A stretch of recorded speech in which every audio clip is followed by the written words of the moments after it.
तो हेलो दोस्तों, आज के इस वीडियो में हम लोग सॉल्व करने वाले हैं कक्षा 9 के विज्ञान के चैप्टर नंबर 5, जो कि आपका है जीवन की मौलिक इकाई। इसमें हम लोग 2 क्लास ले चुके हैं। ये है आपका क्लास नंबर 3।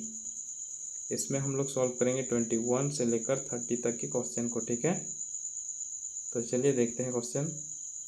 तो क्वेश्चन 21 देखिए, इसमें कहा गया है इनमें से कौन चयनात्मक प्रगम्य झिल्ली है। तो वो होता है कोशिका झिल्ली।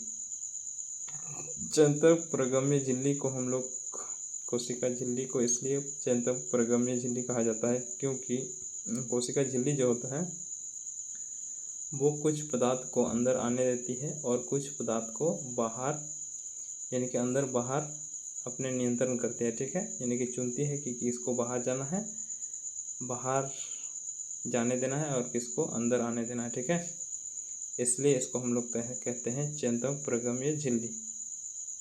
नेक्स्ट देखिए, इसमें कहा गया है कोशिका सिद्धांत का प्रतिपादन किसने किया था। तो वो ये दोनों वैज्ञानिक थे, स्लेडिन और स्वेन। इन्होंने बताया था कि कोशिका का विभाजन के दौरान, विभाजन के बाद ही मतलब जो कोशिका बनते हैं। ठीक है, जैसे कि एक कोशिका है, ये विभाजन होता है, उसके बाद ये 2 कोशिका बन जाते हैं। और 2 प्रकार के विभाजन इन्होंने बताया था, एक होता है सूत्री विभाजन, एक होता है अर्धसूत्री विभाजन। नेक्स्ट, इसमें कहा गया है केंद्रक नियंत्रण करता है आनुवंशिकता को, या फिर केंद्र संश्लेषण को, या फिर कोशिका के विभिन्न कार्य को।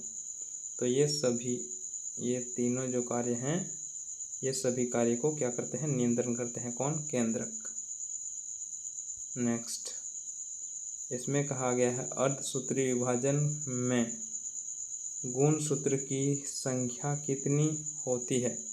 तो अर्धसूत्री विभाजन और एक होता है सूत्री विभाजन। सूत्री विभाजन में गुणसूत्र की संख्या पूरी होती है, और इसमें क्या होती है, गुणसूत्र की संख्या आधी हो जाती है। ठीक है, क्या हो जाती है, आधी हो जाती है। नेक्स्ट, श्वेत प्लास्टिसिड को क्या कहते हैं। अच्छा, इस क्वेश्चन को हमने पिछले क्लास में देखा था। ठीक है, उसमें हमको पूछा गया था रंगीन प्लास्टिसिड को। ठीक है, तो उसमें हमने बताया था कि क्रोमोप्लास्ट और ल्यूकोप्लास्ट, इसको कहते हैं श्वेत यानी कि रंगीन, और इसको कहते हैं क्या, रंगीन यानी कि कलर वाला। ठीक है, तो यहाँ श्वेत पूछा गया है, इसलिए ऑप्शन नंबर बी सही होगा। ठीक है, नेक्स्ट अगला क्वेश्चन देखिए, इसमें क्या कहा गया है। इसमें कहा गया है इसमें से किस कोशिका अंगक का नाम अपना डीएनए तथा राइबोसोम होते हैं। तो किसके होते हैं, लाइसोसोम का नहीं, माइटोकॉन्ड्रिया का होता है। ठीक है, इसका क्या होता है, खुद का डीएनए तथा राइबोसोम होते हैं।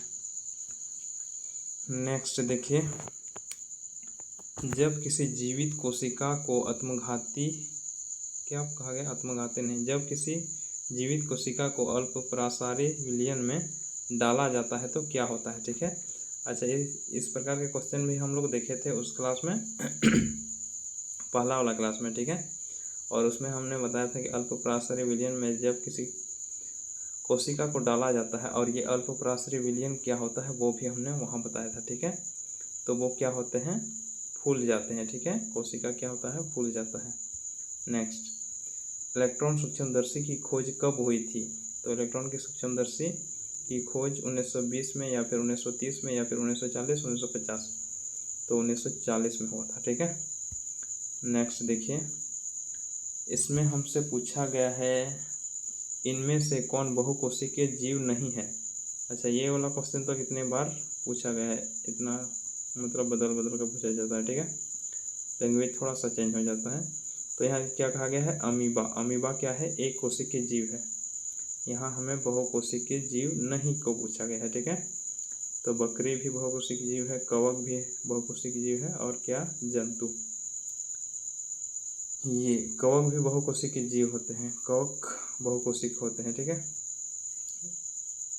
तो हमारे पास ऑप्शन नंबर ए सही है। नेक्स्ट, इसमें कहा गया क्या है, जब किसी जीवित कोशिका को समप्रासारी विलयन में डाला जाता है तो क्या होता है। ये समप्रासारी विलयन का मतलब जिसकी सुंदरता बराबर हो। ठीक है, हमने बताया था क्या, बराबर हो।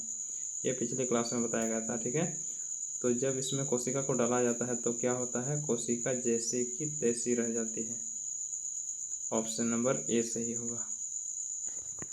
तो चलिए आज की क्लास को यहीं तक रहने देंगे। नेक्स्ट क्लास में हम लोग सॉल्व करेंगे 31 से लेकर 40 तक के क्वेश्चन को, जो कि हमारा क्लास नंबर 4 होगा, ठीक है।